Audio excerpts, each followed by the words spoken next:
Hello, ladies and gentlemen. My name is Jonathan Betzler, and you are a part of the No Name Cinema Society.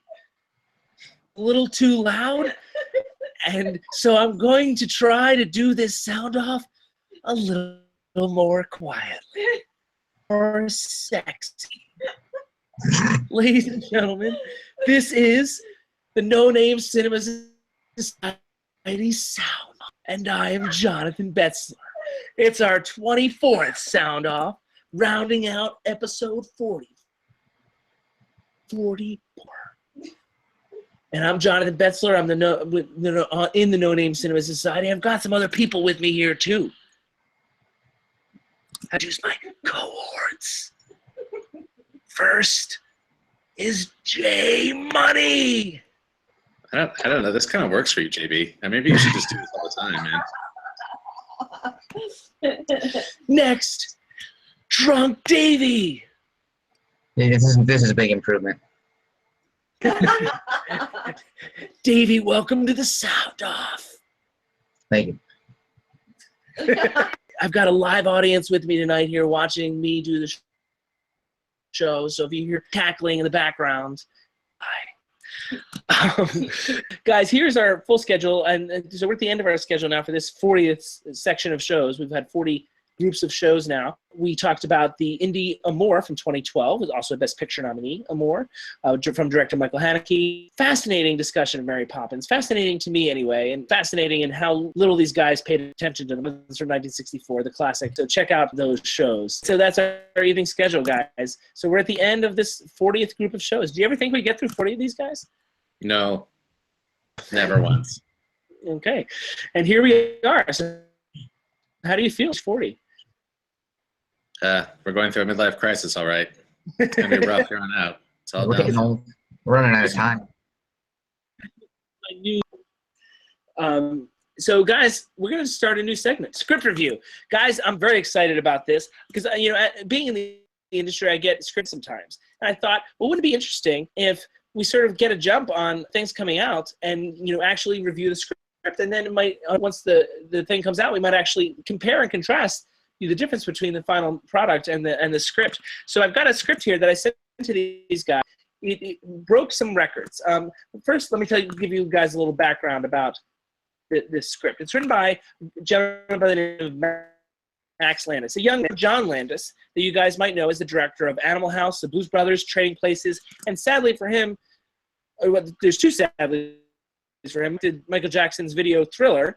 That's in spite of all his movies, that's kind of his big claim to fame. His other big claim to fame is sort of also equal that his career sort of took a downward spiral after he directed an episode of The Twilight Zone in which actor Vic Morrow killed in a helicopter accident. And John Landis' career was never the same after that. So his son and his career has taken off recently, especially after a film he wrote called Chronicle, which I believe Davy Joe likes. He also wrote films like Vic and Ultra. So Max Landis is running things on spec for, as well, and he got a deal worth $14 paid in advance, which is an unusual number for a script called Bright, B-R-I-G-H-T. And immediately, it was Netflix that paid all that money and the spec market has been down lately for spec scripts, but this potentially elevated it up. Like the only other times you hear two other times that made history, and one was Basic Instinct, Joe Esterhaas. One was Shane Black with The Last Boy Scout. This is sort of the first time we've heard about something like this in a while. So this is buzzed about around town, and I got a hold of it. And very quickly they attached director David Ayer. As a matter of fact, the script itself refers to David Ayer before David Ayer was even attached. Did you guys see the title page? Yeah, that's interesting. It was so he didn't put that in afterwards. I assumed it happened afterwards.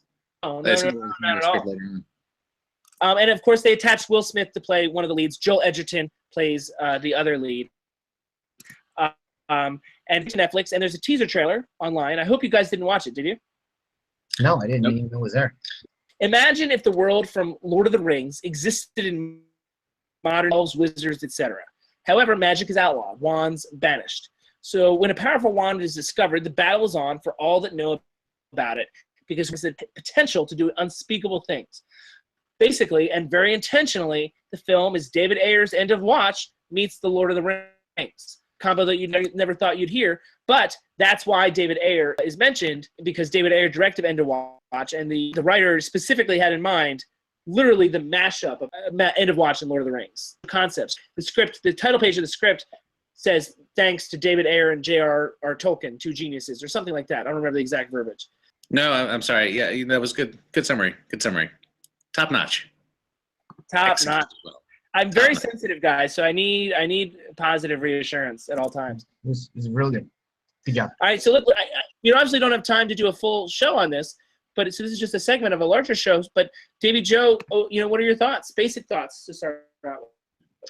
Well, I liked it. I liked it a lot, and I thought it was it's something that it's actually struck me as being original, which is it's neat, and it kind of has me excited. So.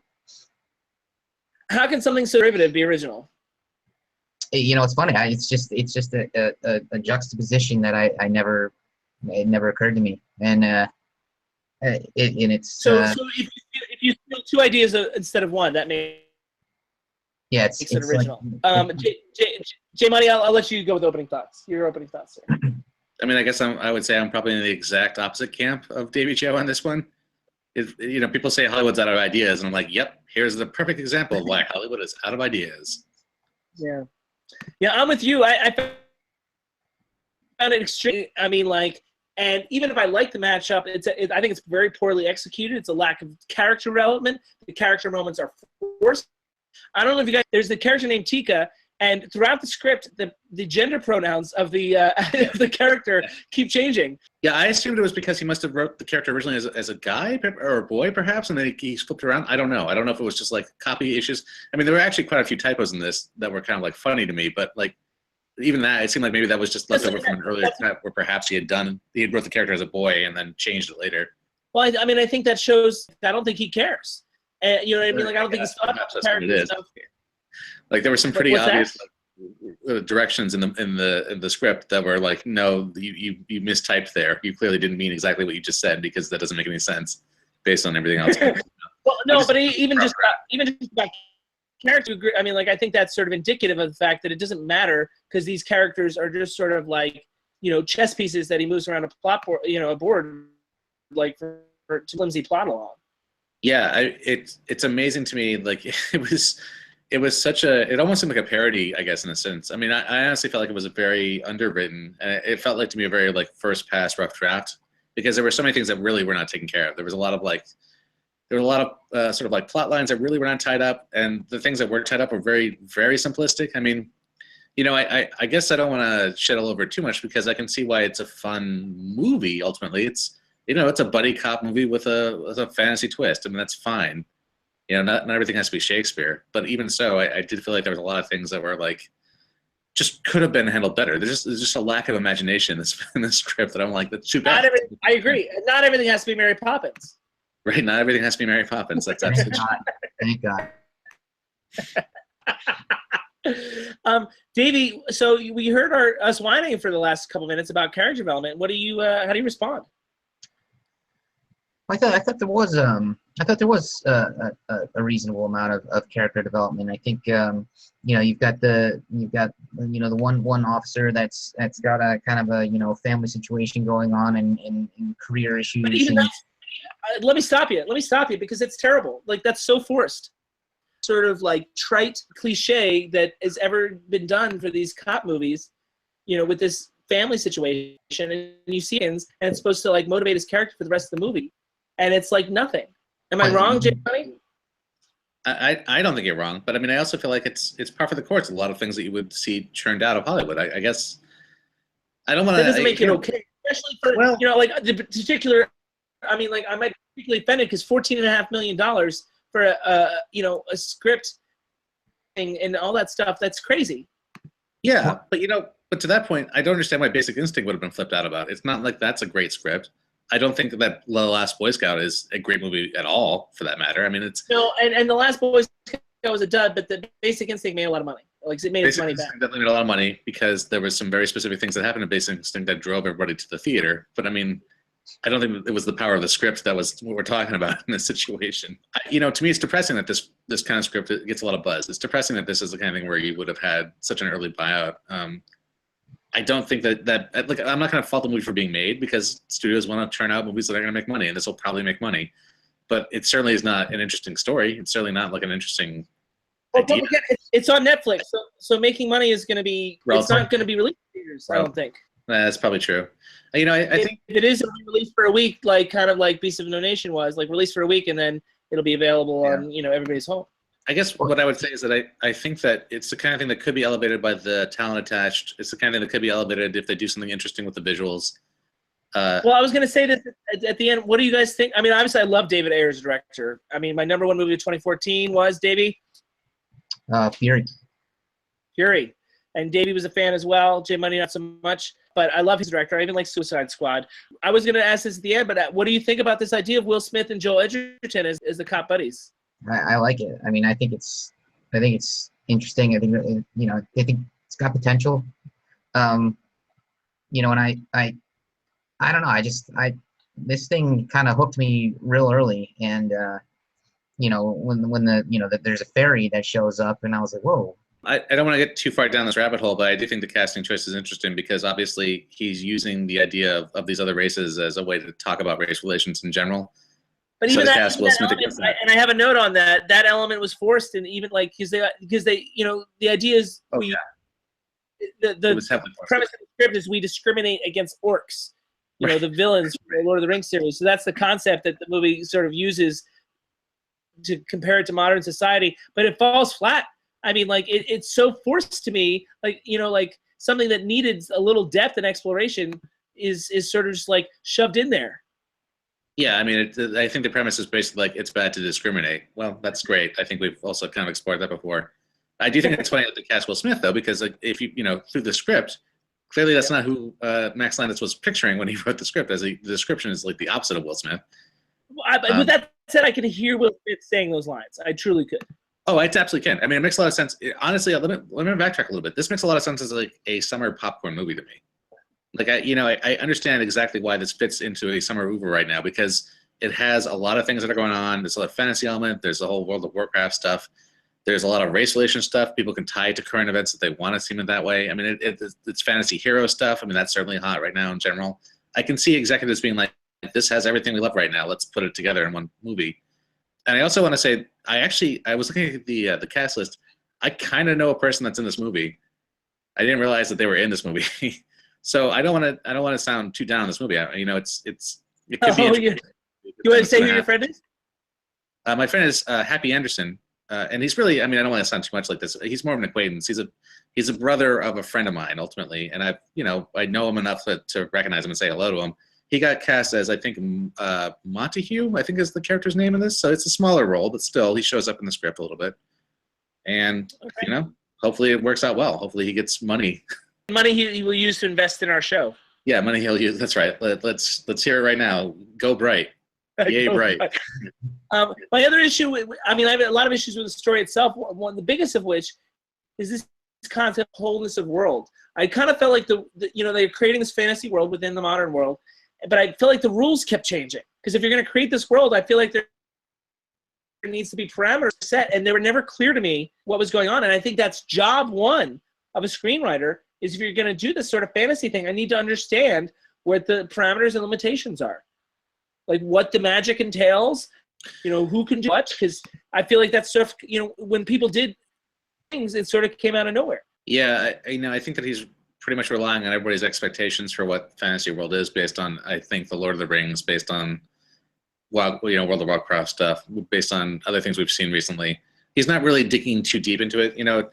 Like, it's interesting that he had the note in the beginning about J.R.R. Tolkien, because as soon as it was clear that he was going to go in that direction, I was thinking literally he was maybe taking the idea of that world existing to begin with, and this is 2,000 years forward. That's actually more interesting to me. Like, it isn't that in the end, I think. It isn't literally like a continuation of the Lord of the Rings. But if it had... And that's the other thing.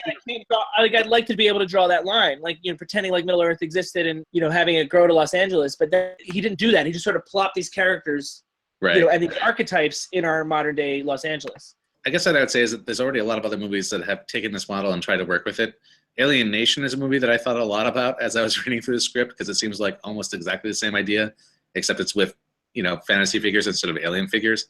I don't know if either of you guys are familiar with that. Yeah, I know the TV show.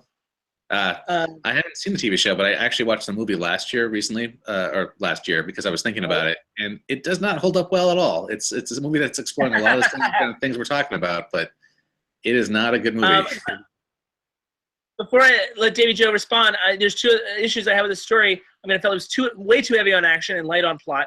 And like expositionally, I felt like I should have known more sooner. It was mysterious, which I mean, I like mystery mostly, but it was like there was a lot of unclear things like as things are going on, and then it sort of like dumped on us in the end. Like, okay, so this is what happened in a Hitchcockian kind of way. Like, and that's not a compliment. Sounds like a compliment. I like the fact that it was kind of light and it moves, and I thought that. I think there's going to be a lot of action. I think it's like J Money said, it's going to be a good kind of summertime popcorn flick. And but the thing that gets me is that there is an originality to it that I am excited about. Davy Joe is your typical Hollywood executive, ladies and gentlemen. I don't know if you knew that, but like Davy Joe, he's minutes away from running. If you think about it, American Ultra I liked a lot too, but nobody saw it. It was a flop, but it was also kind of original too. So I think there's risk involved, and I think the fact that Netflix laid out this cash for him, it's pretty great. And I mean, and now like literally everything he's ever written has been bought afterwards. Like every day you see the trades. New Max Landis script is bought for $500 a day. There's a new Max Landis story, like Max Landis TV show. He's doing Dirk, the Holistic Agency with Elijah Wood, Gently, or something. J Money, you know what I'm talking about? Yeah. I mean, I guess I have a lot of mixed feelings about that because I actually am a fan of the original source material on that. Again, it's the kind of thing where like Elijah Wood seems actually pretty right for the casting. Elijah Wood plays a sidekick. Well, either way, I can see how well, okay, that's interesting. He's a sidekick, huh? Like a sidekick that like isn't like Dirk Gently like a little wacky, and Elijah Wood the sidekick that is, it's already out. It's already been made. The Watson, basically. Oh, it's already out? Is it? That's interesting. Yeah. All right, so I guess what I would say is... Oh, okay. No, J Money, go ahead. Sorry, I'm trying to move on, but feel free. I was going to say that it's in a lot of ways I have a lot more faith in Netflix than I do in like Max Landis. So perhaps there's something they can do with this that'll actually turn around. Could I just make one other quick point, which is that I thought it was really funny that they copied the exact same twist from Training Day, and they also referenced it in some ways. And I think that David Ayers wasn't he a writer in Training Day, or wasn't he a producer in Training Day, or something like that? I'm not sure. Just real quick before you go, I'm just moving on. I'm just the opposite of J Money. I really like Max Landis, so I like watching his YouTube channel. I think he's an interesting guy, and that's part of why I'm really looking forward to this. All right. How do you feel about John Lennon? I haven't seen a lot of those movies, but the Stupids looks good, so maybe I'll check it out. All right, well, I mean, like Max Landis, like I'll see if he comes to Charlotte. I'll make sure you hook you guys up. Yeah, do it. I would buy him a beer. As long as you buy, he'll go. Anyway, so guys, it's time for Tweet Beat. See what I did there? Tweet Beat. Tweet Beat. So it sounds like a tweet. Tweet Beat. I see what you did there. Wow. J Money's like, stop, please stop. All right, guys, so this is our segment. We answer your Twitter questions. So you guys send us on Twitter, which we did a top 10 of 2016. We did our Oscar preview, and we also did a 1966 in review, which in 2016, incidentally, was 50 years ago. In our last sound off, we did questions related to the 2016 films, and we've got a number related to the 1966. Kind of fun. So you guys ready for the questions from the 1966 in review? Yeah, give it a shot. So yeah, the audience wanted to know, J Money, and I'm not going to let Davey answer this question because he only watched films in 1966, and we're going to do a top 5 shortly. So I'm going to let him tell you later the answer to this question.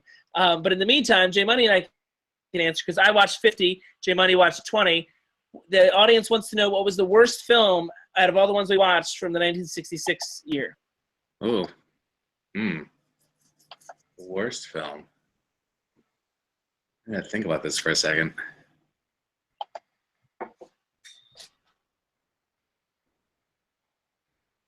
Do you want to go first on that one while I think about this? I mean, I guess.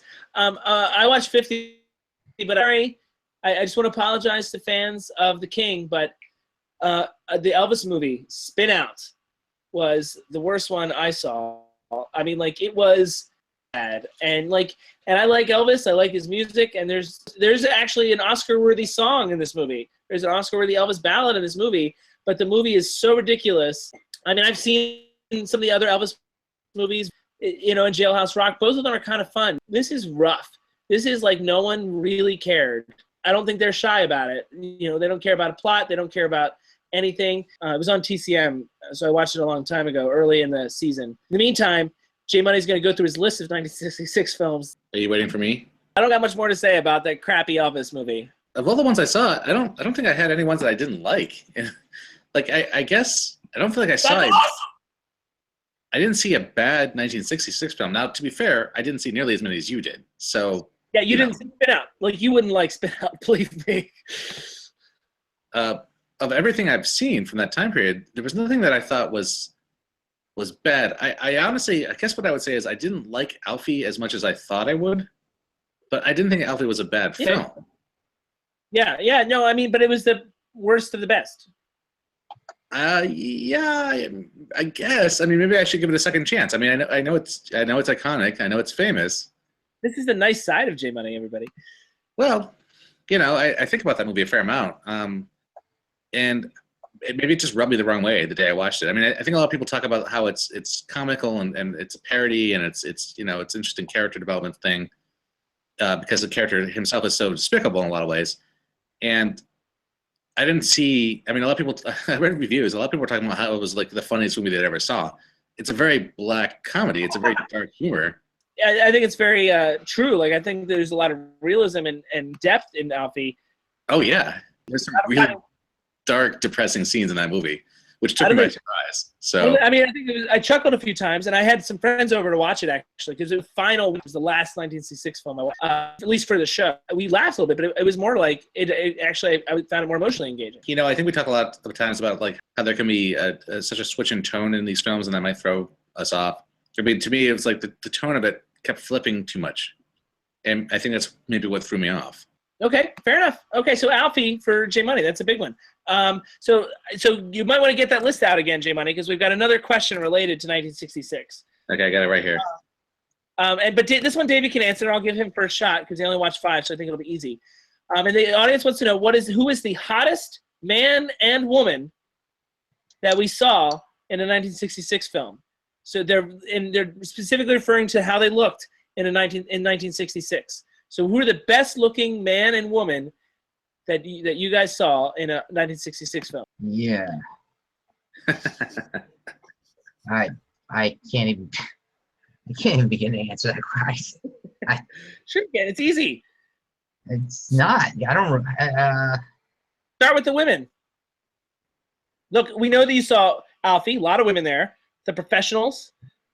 You saw. You saw Who's Afraid of Virginia Woolf. You saw A Man for All Seasons, and you saw The Fortune Cookie. Yeah, it's going to be from The Professionals, I think. So Claudia Cardinal from The Professionals. There you go. That's right. And what about the men? I got it, dude. Come on, we're 21st century guys. We can acknowledge when another guy's attractive. I mean, neither you two guys apply, but I mean, I can acknowledge normally when another guy is attractive. Yeah, there you go. That hurts. That hurts me a lot. I do like your suit today, though, J Money. Oh, thank you. I appreciate that. I don't know. Probably someone in The Professionals. Who is the best looking guy in The Professionals? I need you to announce it right now. I'm a Lee Marvin. Lee Marvin, hottest guy in The Professionals. Cool. J Money. I'm gonna go with Charlotte Rampling in Georgia Girl for female lead in this situation.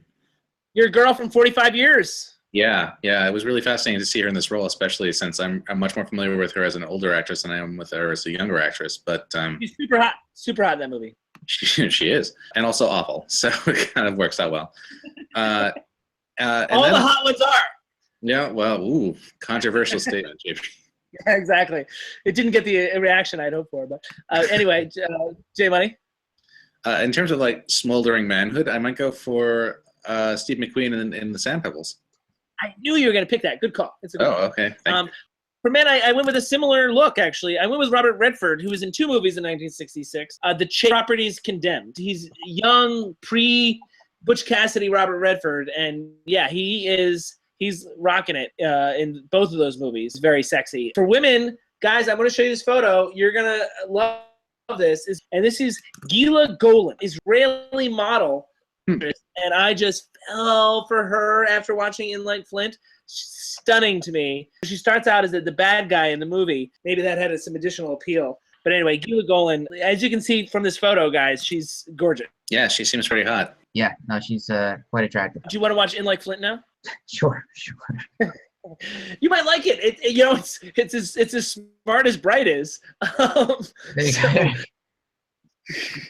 right. So last question related to 1966. Here's as the tweet beat continues, and you don't need your phone for this, J Money. Are you sure? Yeah, I'm positive because it's about memory. It's about memory, and what the audience was curious to know. They want to know how much listening, and they want to know what JB factoid or tidbit do you guys remember most from participating in the 1966 in review. So all the beginning parts. What one thing that we discussed sticks out more than any other? Do you remember anything I said that night? No, these are really unfair questions. Why would anyone think that we would keep any of this in our heads? Honestly, I would have watched the show beforehand, had I known. But that defeats the purpose. That really defeats the purpose. Like Is there anything that what's that? I've told you before. I don't even watch it when I'm on it. Nothing that I said. Do you remember? Like even about Hollywood history or some of the things that are going on in the industry at the time? Refresh our memories. No, that's the purpose. I'm just going to move on. If you guys really have nothing, I thought there may be one thing that you remember from the show that whether it be sport related. Davey Joe, you helped me out with the sports section. Was that Super Bowl I?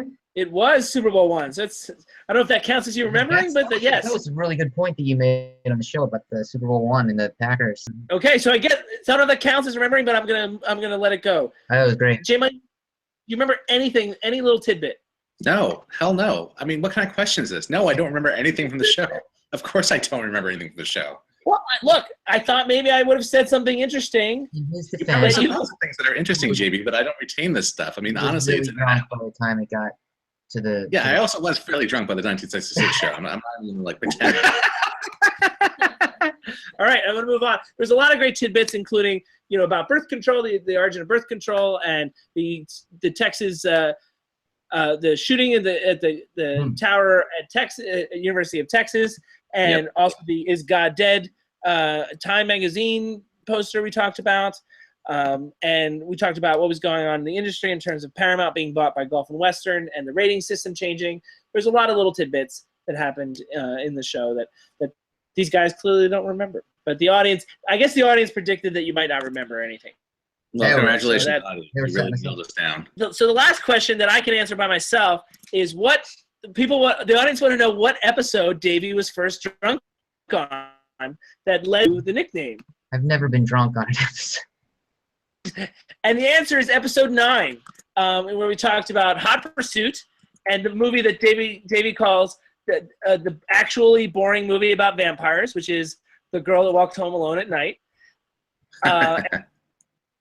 We also Fever, and for what it's worth, it's our 3rd most successful episode ever. It's our longest episode because Davey's slurring all his words, so it just takes longer to get it out. People are gonna be so disappointed when they watch that. Listen to me, but you know what's funny? I listened to it recently, like just in the car the other day. It is outstanding. You are hilarious on that episode, and you can totally tell that you're drunk. I'm so not drunk. Well, you were I'll have very to funny listen. regardless. All right, I'll have to listen to it. Okay. J Money, do you remember that night? No, I mean, I think we've established that I have a terrible memory and that I don't remember the shows at all. Do you remember my name? Your name is J.C.? No, J.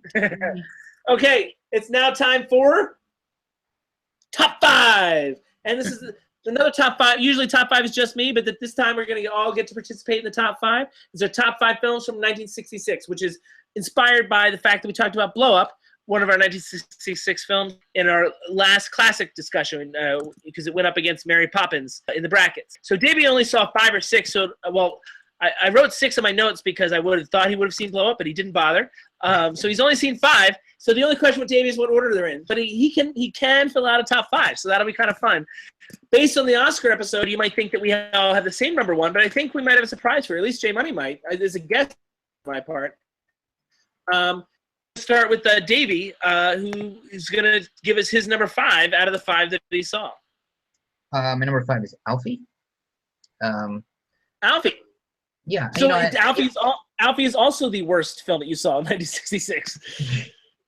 Yeah. I guess that's one way of putting it, but I do like it. It's maybe not what I was expecting. I think that, if I was the type of person that did this, I would go back and watch it again because I think it was a lot different, maybe taken off guard a bit. It's kind of subversive in a way and interesting. It's a good movie. Yeah, I like being taken by surprise, though, and it's in my top 10, but not my top 5. What do you got for number 5, J Mike? Yeah, this is, I gotta say on the whole, this is hard because, again, I really didn't not like any movie we saw, and there's a lot of things here that could vie for number 1. I think I'm going to go with number 5. I'm going to put A Man for All Seasons down at 5 for me. And I really liked A Man for All Seasons, so it's not like this is a criticism of A Man for All Seasons. It's just that... You saw 20. These 5 we're going to assume that you like. I'm really happy that you liked all these films. Well, it doesn't... The thing is, it's hard to figure out who vies for number 1 because there's a lot of films... In a lot of ways, it could be like a pretty much almost a 5-way tie for a lot of things here. Sure. So... well, you did already opine on what you thought was... what should have won Best Picture, and it wasn't Man for All Seasons. But that's based on what you said on the show. But is that what I said? You said Man for All Seasons should not have won Best Picture. You picked something else. I assume it's going to be close to number 1, if not number 1. But regardless, all right. So my number 5 is a film called Seconds, which is the film, if you recall, our special guest that night, this guy by the name of Robert James, he kept referring to this film. And on the episode of 1966 review, I named John Frankenheimer as the best director of 1966 for this movie. I first saw it at the New Beverly in LA in 2012. It's a haunting, extremely well-made film about an older man who pays a company a lot of money to make him young again. But in order to do so, he has to give up his family, his whole previous identity, and to start over again as a man in his 30s. There's themes of existentialism, fear of technology, corporate malfeasance. It's almost like a Twilight Zone episode, only better. It's got amazing creative cinematography. My only complaint is that sometimes it tries to be a little too clever for its own good. Contrivances for shock value, edginess, or sexuality. It's kind of a J Money kind of film, though. So if you ever get to watch it, it would be a good second run option. Number 4... Maybe you first because you only watched 5. So what's your number 4? I'll go with The Professionals. Okay, that's a movie we watched together, ladies and gentlemen. And we have a vlog before we watched it. I don't remember the vlog number though. But Davey Joe, go ahead. It was good. It's kind of a classic setup for an action film, but it's really he's saying things are ahead of their time. But it feels a bit like that in the sense that it's a little grittier. I mean, it's certainly not the Wild Bunch or anything like that, but I think it's kind of taken us on that path. So yeah, I think it's a good film. The Professionals made my top 10, but not my top 5 as well. So that's something similar with Alfie. J Money. Yeah, it's interesting. The Professionals would definitely make my top 10 as well. And in some ways, I was just debating just right now if it should actually be my number 4 or not. But I decided to stick with my original number 4, which is the movie I don't think we actually talked about in our 66 special, The Battle of Algiers, which is a movie I saw a little while ago. So I didn't watch it for our review specifically. I'd seen it just independently, but I happen to like, I guess I could say some of the bleakness of it.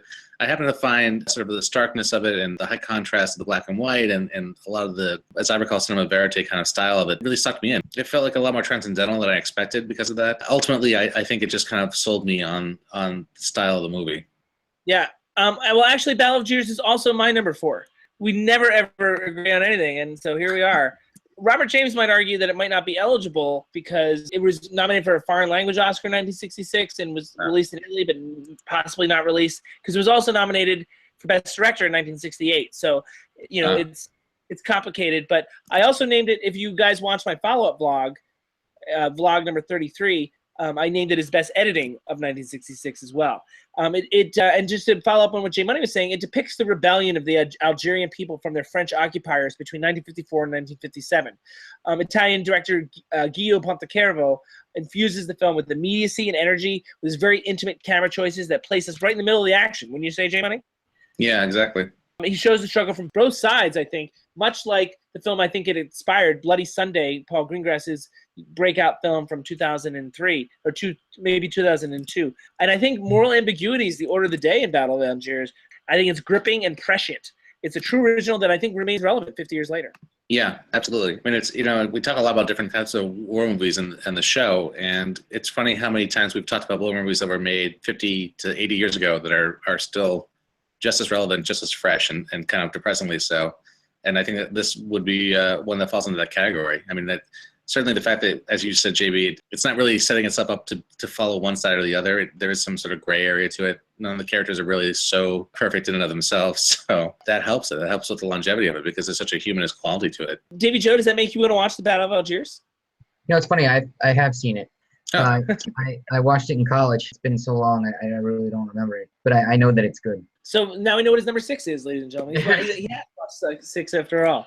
All right, I think, Davey, you get to go with your number 3. Man for All Seasons. It's a story that I've always found interesting. I love the Tudors, the Showtime show, the intrigue, the politics between the Pope and the King, and the people caught in between. There's a complexity to the story that makes it fascinating. So that's my number 3.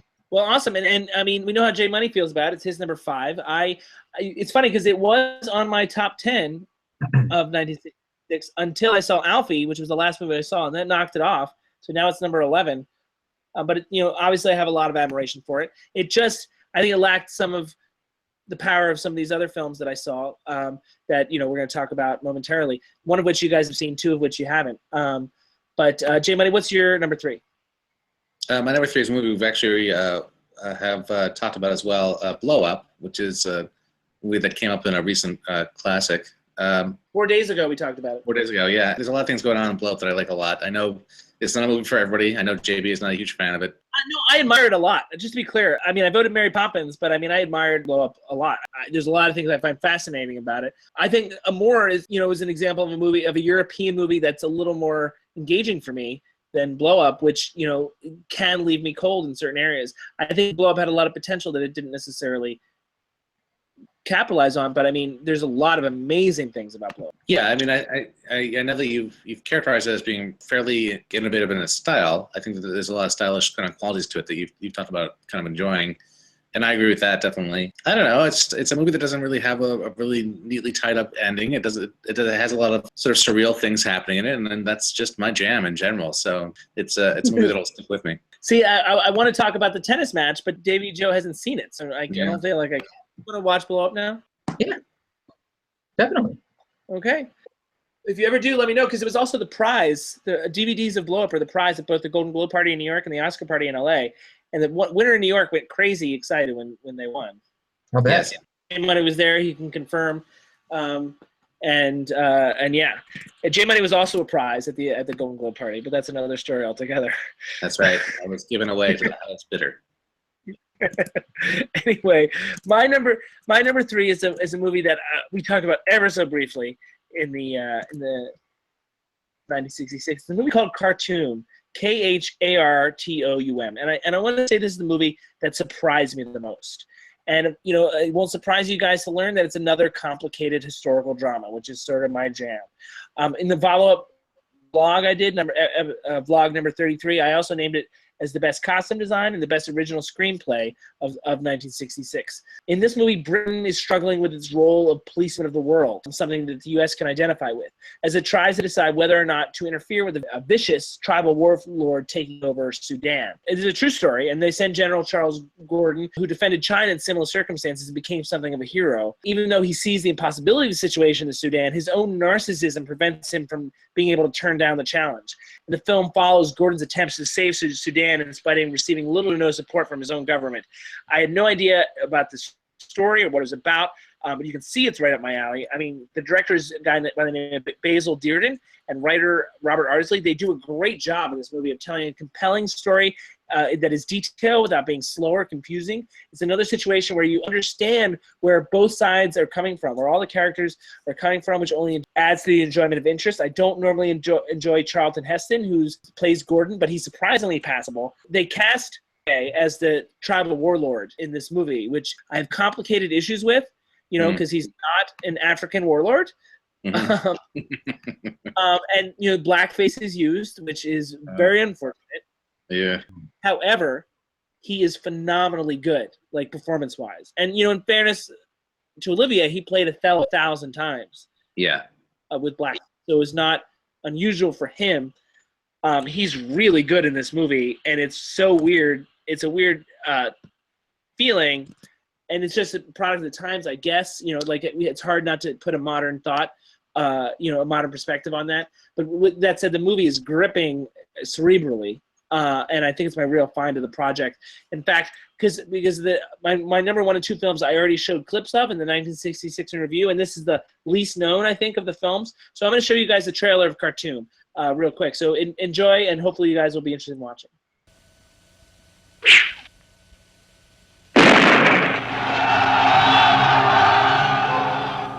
Oh, beloveds, oh, men of the desert, I am the Mahdi, the expected one. In a vision, the Prophet Muhammad has instructed me, let mountain and desert tremble, let cities shudder and turn in fear of all those miracles to come. This is how it must be in Khartoum. Are these bulletins from Khartoum true? I was sent to Khartoum to assess the Egyptian capacity to deal with the uprising. I assessed it as nil. Send Gordon to Khartoum. Gordon, I cannot and will not send military forces up the Nile. But I admit Khartoum cannot be left to its fate without some gesture. And when the Mahdi floats me down the Nile, the government will assume a pained expression and say to Her Majesty, we sent Gordon, we did the best we could. Precisely.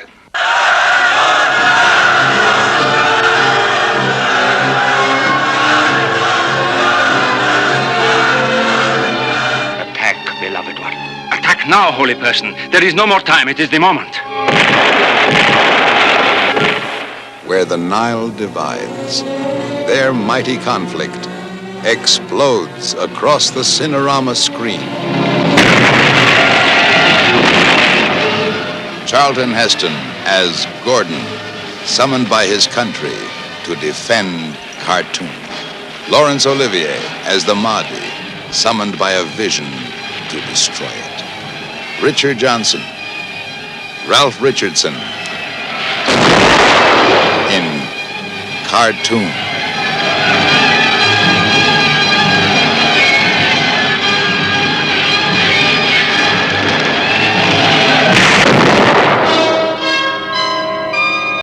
So that's Khartoum. That's the trailer, and out of all the videos I can find on YouTube, that's the one that I think really touched all the points, even though it was in small pieces of that I was trying to make in my explanation of it.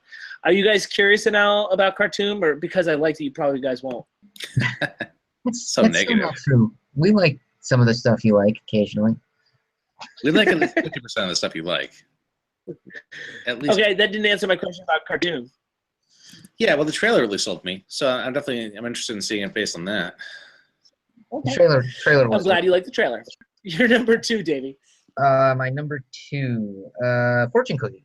Episode 11.3. I think it's a fun story. Maybe it's the lawyer in me that gets a kick out of it. Something about seeing those two guys together. There's a chemistry. It's a lot of fun. Check out Fortune Cookie. Cool. I mean, I enjoy the Fortune Cookie. You can look at all our thoughts on episode 11.3. So I don't know if J Money, do you mind not opining on that? Make people watch 11.3?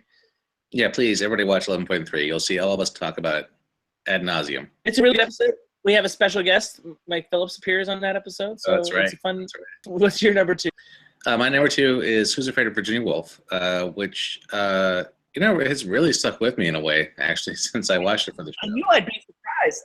I mean, I thought it was going to be number 1, but go ahead. Who's Afraid of Virginia Woolf? it's such a biting, incisive, wonderfully dark movie. And I come back to it a lot. And mentally, I come back to thinking about certain scenes in that movie a lot. So it's the kind of thing where the way it's stuck with me has certainly proven to be, the longevity of it has proven in my mind to be more interesting than I expected. I mean, there's a lot of good things to say about that film. A lot of great performances, obviously.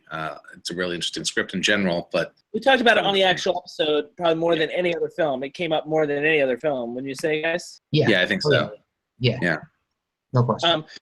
So my number 2 also came up a lot in a way that was controversial. Everybody's really angry about. Of course, it's Hawaii, which I showed a trailer of. Is my number 2 film of 1966, and our guest Robert James mocked me relentlessly for this pick. It also appeared on my top 5 of films with unlikable protagonists, and also top 5 films written by Dalton Trumbo in episode 22.4. It's another really complex, challenging historical fiction film. I love Max von Sydow in this film. He's extremely unlikable, even though he makes a lot of good points usually. It's fascinating to watch a movie with a lead that you hate but also agree with. It's a terrific performance in a super difficult role. I think the film makes a lot interesting points about colonialism and religion without taking sides. It sort of lays out both sides and challenges the viewer to think about the issues without really preaching. I think it's really careful. I would love, this movie's sort of forgotten, and I was thinking recently I need to do a remake of this movie. I'm going to buy the James Michener book and readapt it for modern times. I'm very excited about this project. I think I can make it for $90 million, guys, if you guys are down to help me out with that. Yeah, I can definitely put it in for that. Yeah, let me grab my wallet. I like how you added looking around the room, the hotel room, the little extra blocking of looking around the room for that. So, David Joe, I'm going to let you do number 1. I think you and I have the same number 1 here. My number 1 is Who's Afraid of Virginia Woolf. I love everything about this film. I thought the performances were all the 4 major people were great. Liz Taylor, just shockingly good. I mean, if you've seen Cleopatra, just shockingly good. You couldn't help but just the finest way to dig at Cleopatra. It's a really bad movie. But anyway, Who's Afraid of Virginia Woolf is not a bad movie. It's a great movie. So check that one out. Usually I go last, but I'm going to let you go last because obviously, we all talked about Who's Afraid of Virginia Woolf endlessly on that show, and it's also my number 1. It's a masterpiece. It's airtight literary art as far as I'm concerned. I kind of wish pop star Shanti Leone would see it. David Joe, was it your first time seeing? Yes, it was. That really makes me happy that you discovered something from this project. Even though you only watched 5 films, you found something worthwhile. I found 5. Oh, well, good. Okay, so it's not, it wasn't that much of a, killjoy for you. Mike, it's kind with just the right amount of ambiguity. I think Mike Nichols and Haskell Wexler bring it up a notch, beating the odds by making it extremely cinematic.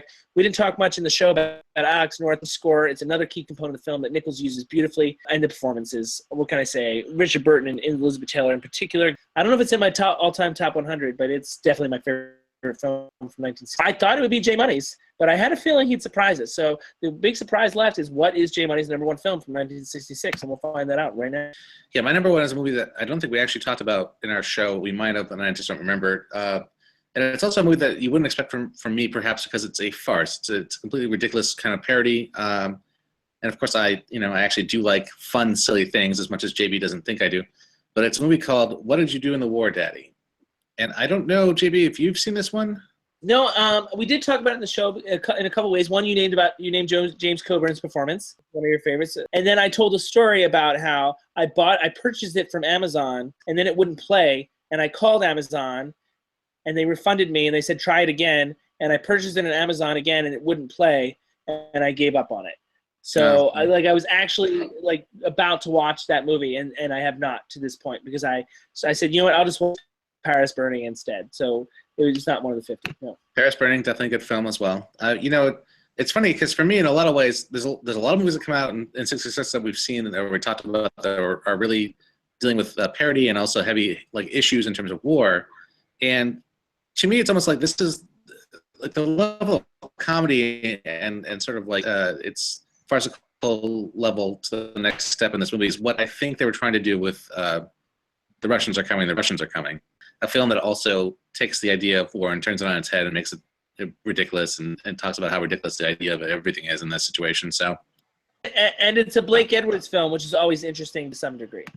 I don't know. You know, it's certainly not as heavy as some of the other films we talked about. It doesn't have credibility as some of the other films we talked about. It's the one I like the most from 1966. That's why it's number one for me. They're definitely gonna do a second run on it sometime in the future, because it's in my Netflix queue. Yeah, a chance. I honestly, I wouldn't expect it to show up in your top 10. You know, like I wouldn't expect it to make maybe a big list on this, but you'd like it.